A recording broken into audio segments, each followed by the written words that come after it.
नमस्कार, आदाब। मैं हूं मोहम्मद इमरान। आपने हमेशा प्रधानमंत्री और अन्य मंत्रियों को ये कहते हुए सुना होगा कि देश संविधान से चल रहा है और चलना भी चाहिए।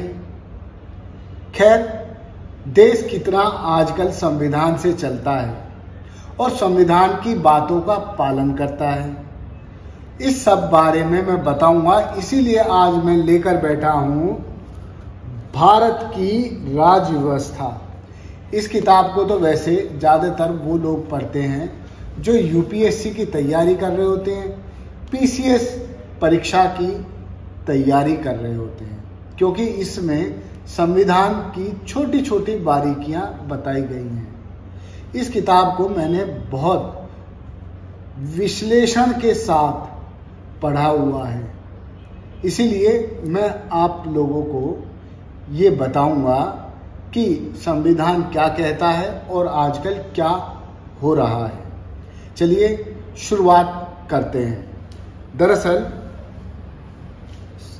कॉन्स्टिट्यूशन की जो प्रीएम्बल है उसमें धर्मनिरपेक्षता शब्द जोड़ा जाता है 1976 में, और संशोधन है ये 42वां। इसमें अनुच्छेद 25 से लेकर 28 तक धर्म की स्वतंत्रता का अधिकार दिया जाता है देशवासियों को। कोई व्यक्ति जिस धर्म को चाहे उसको मान ले और जिसको ना चाहे उसको ना माने। उसको पूरी स्वतंत्रता है अपने धर्म की, अपनी आस्था की और अपने धार्मिक अनुष्ठान की, अपनी धार्मिक शिक्षा की, सब आज़ादी देता है हमारा संविधान।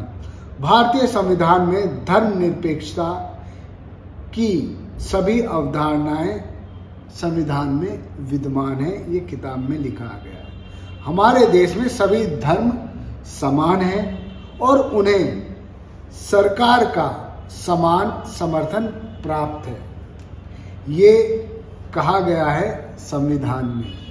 और मैं बता देता हूं अब कौन सा आर्टिकल क्या क्या बताता है। दरअसल अनुच्छेद 25 कहता है कि अंतःकरण की ओर धर्म के अबाध रूप से मानने, आचरण और प्रचार करने की स्वतंत्रता, ये आर्टिकल 25 देता है। 26 देता है धार्मिक कार्यों के प्रबंधन करने की स्वतंत्रता। आपने देखा है कि लोग पूजा पाठ करते हैं, नमाज पढ़ते हैं, गुरुद्वारे जाते हैं, मस्जिद जाते हैं, मंदिर जाते हैं, गिरजाघर जाते हैं, तो ये सब आर्टिकल 26। और अपने अपने धर्म के प्रति विश्वास को बढ़ाने के लिए लोग अलग अलग काम भी करते हैं। ये सब आज़ादी हमारा देता है संविधान। आर्टिकल 27 कहता है किसी धर्म विशेष की अभिवृद्धि के लिए करों के संदाय के बारे में स्वतंत्रता। देख लिए कि इस मामले में भी कितना संविधान में प्रावधान दिया हुआ है। उसके अलावा आर्टिकल 28 कहता है निश्चित शैक्षणिक संस्थानों में धार्मिक निर्देशों अथवा पूजा में उपस्थिति होने की स्वतंत्रता। इसका मतलब ये हुआ कि कोई भी व्यक्ति किसी भी कॉलेज में पढ़ता है, स्कूल में पढ़ता है, तो उसको पूरी आज़ादी होगी कि वो वहाँ होने वाली पूजा या अन्य किसी भी प्रकार के धार्मिक आयोजनों में भाग ले या ना ले। तो ये तो हमारा संविधान कहता है। लेकिन आजकल उत्तर प्रदेश के संभल में सीओ अनुज चौधरी सोशल मीडिया पर हीरो बने हुए हैं। मुख्यमंत्री तक जान चुके हैं कि वो पहलवान हैं। हालांकि मुख्यमंत्री के लिए किसी सीओ को जानना एक ऐसी परिकल्पना है कि मानो साक्षात्कार सीओ को भगवान मिल गए, अल्लाह मिल गए हों। तो लेकिन जब मुख्यमंत्री से सवाल किया जाता है कि सीओ संभल ने बयान दिया है कि होली साल में एक बार आती है, जुम्मा 52 बार आता है, जबकि इस बयान की उनको ज़रूरत नहीं थी। उनको कहना चाहिए था हर धर्म का व्यक्ति अपने धर्म के अनुसार काम करे, हम सुरक्षा के लिए तैनात हैं। पुलिस इसीलिए होती है, पुलिस रूल बुक में भी यही कहा गया है कि आप किसी भी धर्म के प्रति इंक्लाइन नहीं होंगे। सीओ संभल हनुमान जयंती के मौके पर गदा लेकर वर्दी में चलते हुए दिखते हैं, तो क्या ये माना जाए कि सीओ साहब किसी पार्टी से चुनाव लड़ने वाले हैं? क्योंकि कई पुलिस अधिकारी और प्रशासनिक अधिकारियों से हमारी बातचीत हुई, उन्होंने यही कहा कि ऐसा व्यक्ति जब भी करता है जब उसकी राजनीतिक महत्वाकांक्षाएं बढ़ती चली जाती हैं, अपने आप को हाईलाइट करना होता है। आप संभल एसपी को जानते हैं क्या? कौन है संभल एसपी? चलिए उनका नाम भी मैं बता देता हूँ। उनका नाम है कृष्ण बिश्नोई। वो अपने अधिकारों के तहत और अपनी लिमिटेशंस में रहकर काम कर रहे हैं। आपने उनके अनाप शनाप बयान नहीं सुने होंगे। काम कर रहे हैं, जिला चला रहे हैं, आईपीएस अधिकारी हैं। वो जानते हैं कि पुलिस रेगुलेशन में क्या करना चाहिए और क्या नहीं करना चाहिए। लेकिन सीओ संभल का नाम जैसे ही आता है तो अनुज चौधरी का नाम लिया जाता है। लेकिन मैं एक और बात बता दूं कि ऐसा नहीं कि सीओ अनुज चौधरी आजकल बीजेपी माइंडेड हो गए।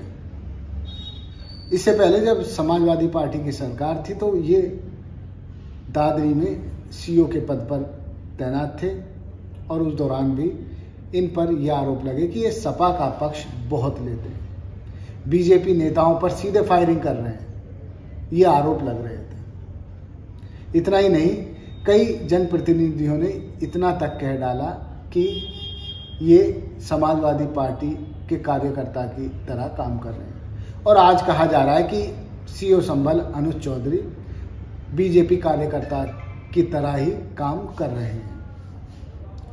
खैर, किसी भी व्यक्ति को पोस्टिंग का लालच रहता है, अपने आप को हाईलाइट करने का भी लालच होता है। मगर पुलिस को, यदि पुलिस इस तरह का काम करने लगेगी तो आम जनता का विश्वास पुलिस से उठ जाएगा। लोग समझ जाएंगे कि पुलिस भेदभाव वाली नीति से काम करती है। हालांकि उनका मैंने पूरा बयान भी सुना था, जिस दौरान अनुज चौधरी ने बयान दिया था। उसको काट छांट करके भी चलाया गया और खैर जो संदेश देना था वो दे दिया गया। हिंदू और मुसलमान इसमें भी ढूंढ लिया गया। मुस्लिम पक्ष जुम्मे के दिन नमाज पढ़ेगा, लेकिन उन्होंने तय कर लिया कि होली पहले मनेगी, फिर बाद में नमाज पढ़ेंगे। गौतम बुद्ध नगर की मैं बात करूं तो यहाँ लगातार कमिश्नरेट पुलिस समन्वय स्थापित कर होली और जुम्मे की नमाज को कराने की कोशिश कर रही है।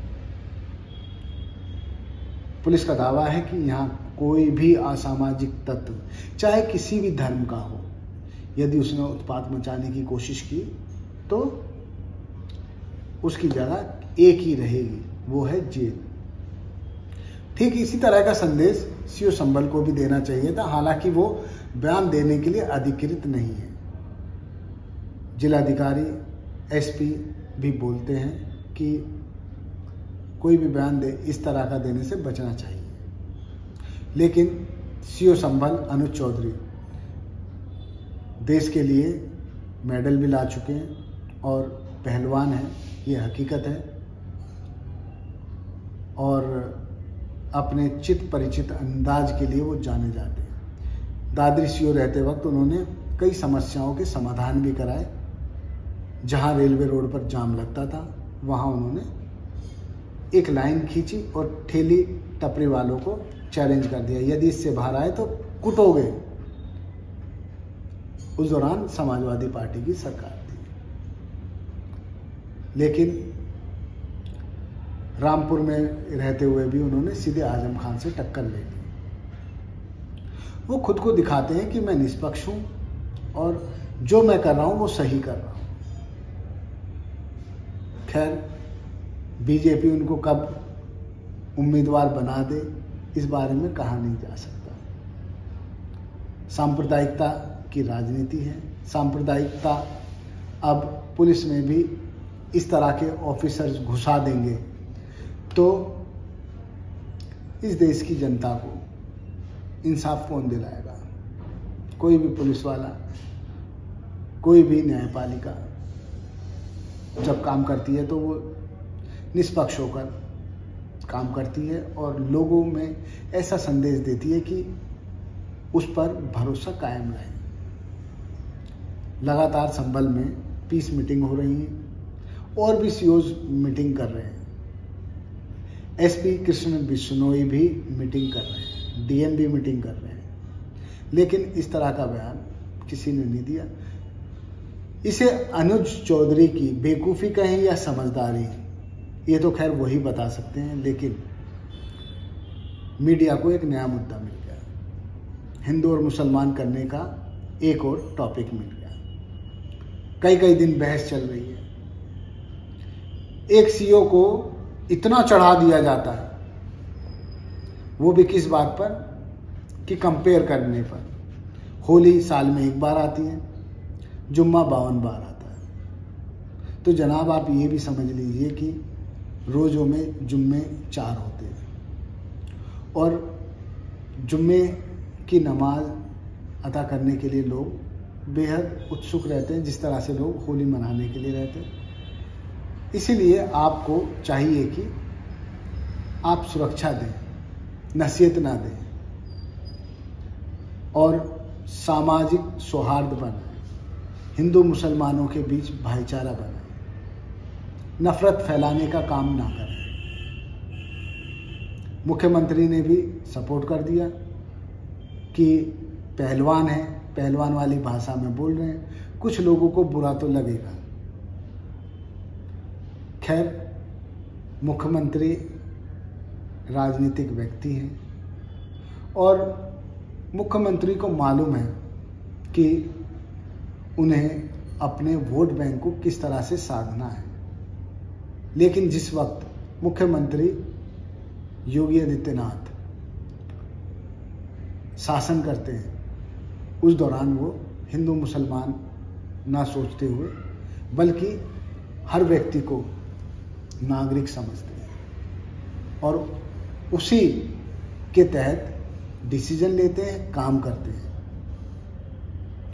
पुलिस यदि हिंदू मुसलमान के चक्कर में पड़ जाएगी तो फिर लोगों का कानून से विश्वास उठना तय है। इसीलिए सबसे गुजारिश है कि वो होली, दिवाली, ईद, बकरीद, क्रिसमस, सब त्योहारों को एकजुटता से मनाएं, किसी को नीचा ना दिखाएं, किसी पर जबरदस्ती ना करें और खुद को सुपीरियर ना समझें। त्योहार भाईचारे के साथ मनाएं और इस तरह के अफसर्स का बॉयकॉट भी कर दें। सोशल मीडिया पर कुछ लोग तो हीरो बनाकर इसको प्रस्तुत कर रहे हैं, उससे उन लोगों की भी थिंकिंग पता चलती है। खैर,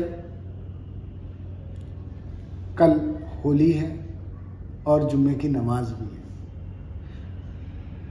आप सबसे गुजारिश,